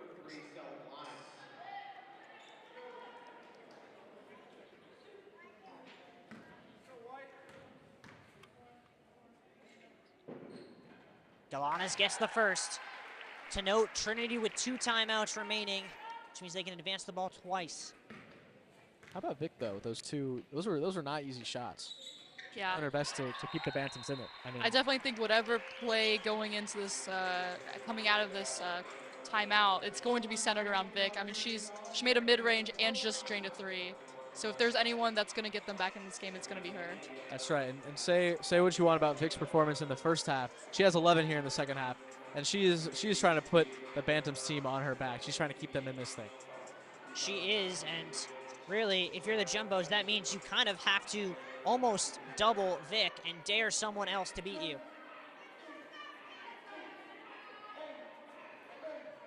As we take a look around the NESCAC here, Bowdoin cruising once again with a win on the road at Amherst, as well as Colby looks all but set to get their 6th win of the NESCAC campaign at Hamilton. So 2 road teams taking care of business, and it's ironic when you think about where this Jumbos team was when they came for their home opener. 0-2 in the NESCAC, having lost 3 of their last 4 and seemingly without answers. And here they are, 57 seconds from winning 5 straight and putting themselves in pole position to be hosting NESCAC playoff games. Marzo drives through Decker. That's a charge, and that might That be is ball a game. massive play by Decker there. Michaela Paquette gonna come in for O'Boyle to give the Jumbos a big who can shoot free throws. Or for Witherspoon. That's an interesting choice. It is quite interesting. Witherspoon started making hers as the game went on, but Might be a nod to the seniors at this point. Could be. Start the game, finish the game. Very well could be. there's another foul. Stella Galana's gonna just get her work at the free throw line today. And like you were saying, Riley, with the Jumbos losing 3 out of 4, coming into this game with, I believe, a four-game win streak, the Bantams, they came into this game with a 6-game win streak, winning 11 out of their last 13. So it's been absolutely huge for this Jumbos team to slow them down.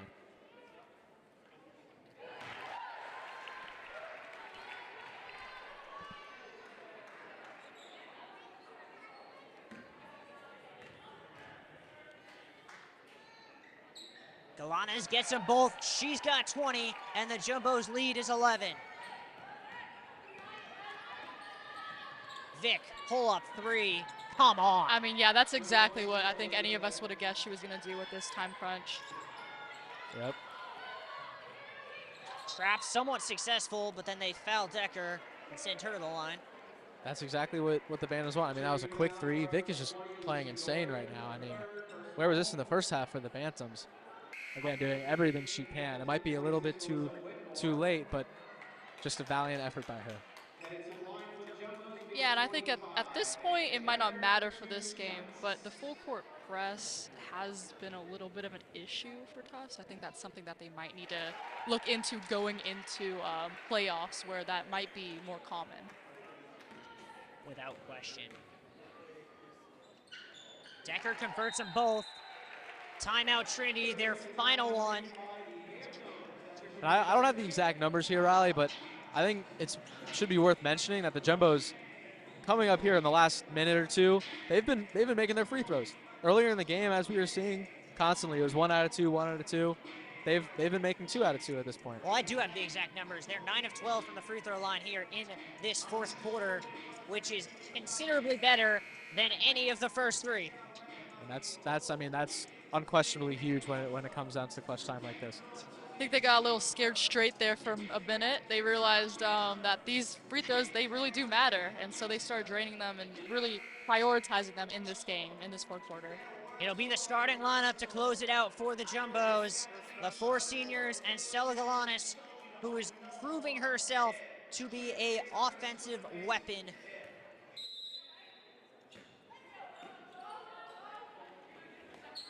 Inbound to Vic. We'll see if Galanis can shut her down. They switch onto her. Whitmore swings it to the corner. Dorian 3. Looked like it hit the top. Whitmore grabs it, goes up. That doesn't go. Gonzalez with the board. They're going to foul her, but that's going to do it here in Medford. Yep. Vic trying to get an open look. I mean, the Jumbos were doubling, triple teaming her because they did not want a repeat of what's happened the past 2 or 3 possessions. And then just not a great look. You don't really want Whitmore shooting in that position. And just Dorian off mark there.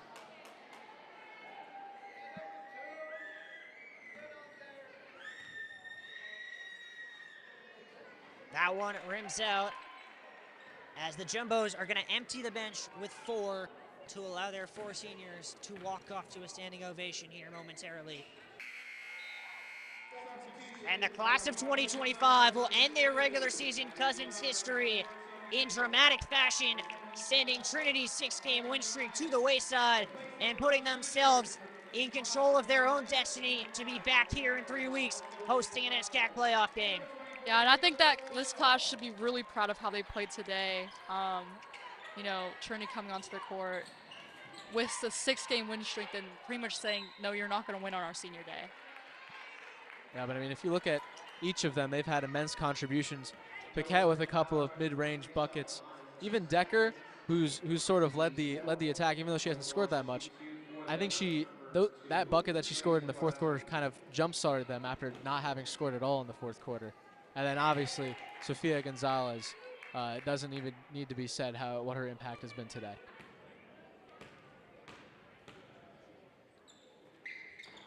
Both free throws made by Twodorski. Trinity being told to call off the dogs. Galanis will take it across the timeline and fittingly will get to dribble out the clock. She puts up 20. The Jumbos put up 68 and get a signature win on senior day. That's right, Riley. And I mean, just a great performance all around by the Jumbos. Like you said, for the postseason, the NESCAC postseason tournament, they needed this win, and they got it. They delivered strong performances by Sofia Gonzalez, Stella Galanes, even Monique Witherspoon in that fourth quarter came up absolutely huge.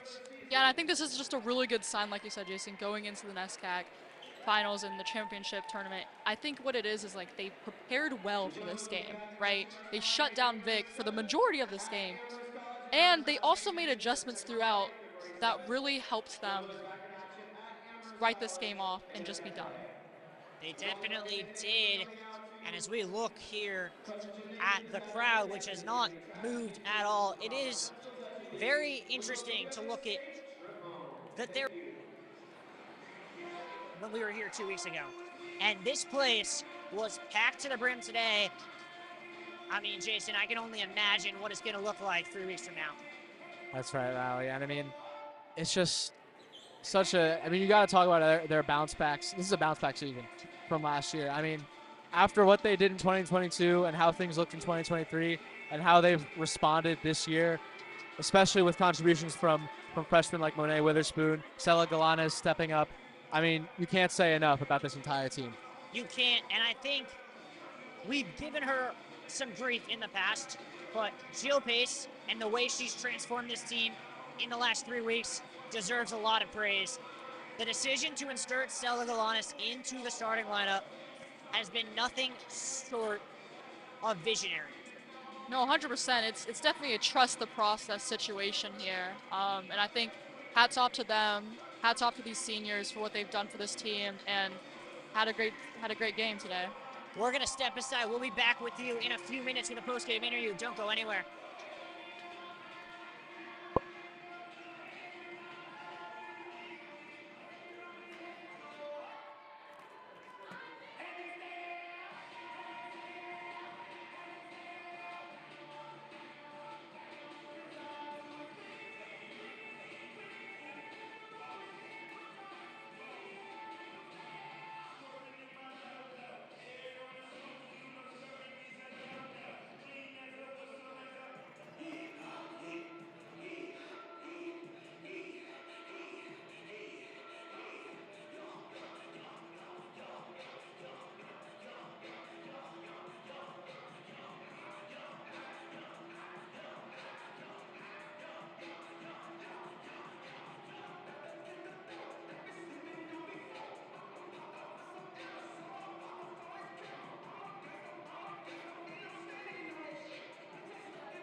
Who's doing the interview?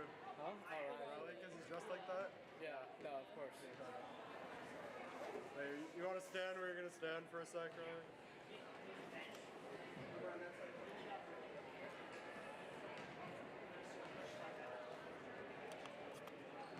Okay, Michaela Paquette's kind of tall, so we'll go like... Now it's going to take another 20 minutes. Okay, that's good. Anyway, should we start a timer? Whoever gets the closest wins the prize for when she gets up here. I'm already good with my prediction. It is kind of funny that on-two seems so much more likely to happen the entirety of the day, but it didn't. Yeah. I'm For the so predictions shocked with with like right before the second half. Yeah. Onto said Yeah, I was like so it made sense, but no one did. I said that in the first 5 minutes, number 7, Trinity would hit 2 threes. It was a good call. Gonzalez got up there. I don't think she was at 4. Gonzalez got to 4 with like 2 minutes left. Yeah. Oh, Boyle got to 4. Marzo, I thought. Marzo was on 4 for the entirety of the fourth quarter.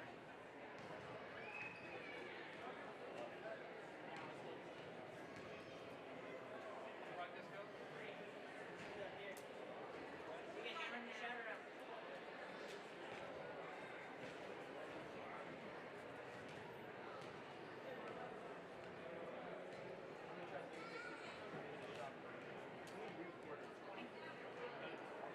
Yeah. The links that you sent were like the exact same as the ones that we already have there. I thought we were getting wind breakers. I'm sure we're getting wind breakers. I'm gonna tell everyone we're getting them. Max. We don't have wind breakers up already. We'll be back here Friday night, right? For basketball? Yeah. What are we talking about?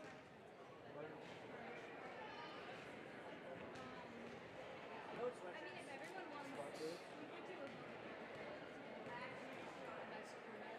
Turnak would be good. It's not a beach one. Alright, this is gonna take Iron jacket would be great. Yeah, what's your prediction? Whatever time it is. 20 minutes.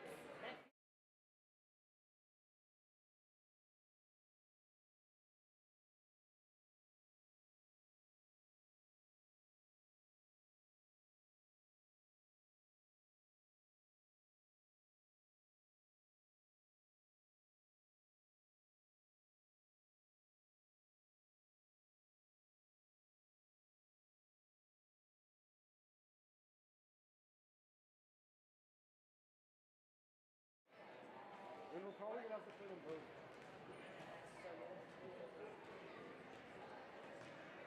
Yeah, we're gonna have to play both tournament.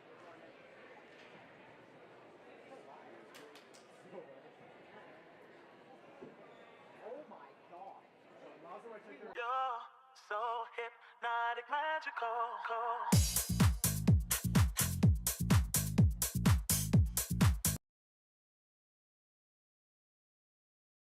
You're so hypnotic, magical.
Don't wanna let you know you're so hypnotic, magical. Hypnotic.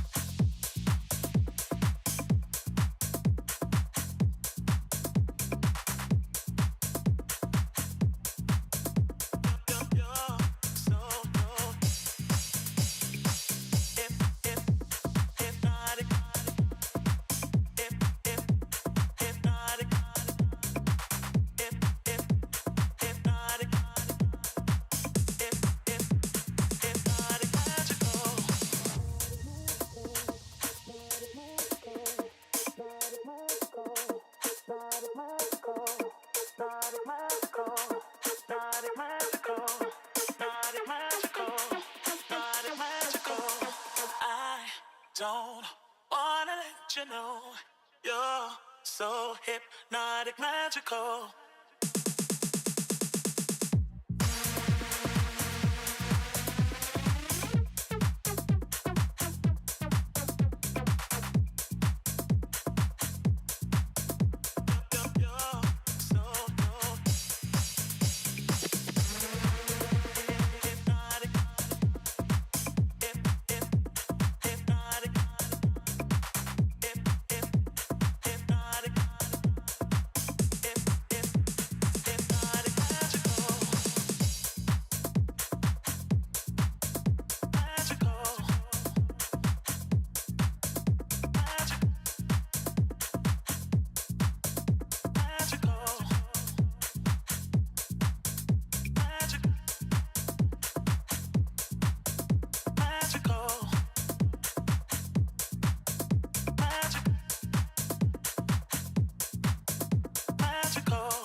You're not getting my feet in this, right? Because No, you're good. okay. Welcome back here to JumboCast postgame with Michaela Paquette. Michaela, what a game that was. Let's talk about just the emotion of it. Senior day here on the Cousins floor against an opponent that you guys had maybe the worst game of your entire Tufts career against last year. We just love each other, and I think that showed today. We love this gym. We love everybody that's in it. And we wanted to win so bad, and I think that showed. We've been preparing for weeks, and I just think we're at this point where we're just ready to keep going, and this was a great way to start. It does feel like that. I mean, it's very storytelling-esque. You guys started 0-2 in SCAC play. Yeah. Came back for your first home game. There were Right. questions abound. Now 5-2, in control of your own destiny to be back here 3 weeks from now. What does it feel like knowing just how quick of a turnaround it was? This team is really, really good, and I think we weren't worried about being 0-2. We knew what we had in the tank, and we're just going to keep emptying it. That's what we do. Talking about really, really good, my favorite stat when I look at the box score, plus minus, right? Yeah, You were in the game for 10 minutes today. yeah. +9 in 10 minutes. What that tells us just you bring something, not just your ability to put baskets in, get rebounds, something intangible. What is it that you just provide to the team, that spark? I don't know. I don't know, but my mom always told me play with strength and joy. I have it on the back of my shoes, and I try to do that every single time. So, play with strength, play with joy, and it kind of works itself out. It's a good philosophy. What is the message going away from this weekend for the class of 2025, knowing you guys have put just such a show on here for 4 years, Yeah. knowing that you hope you'll be back, but you're not guaranteed that? I want to play another game with my best friend, so I think that's what's going to keep us going. Well, that's a great message. Thank you, Michaela. Thank you. Thanks, Riley. Thank you.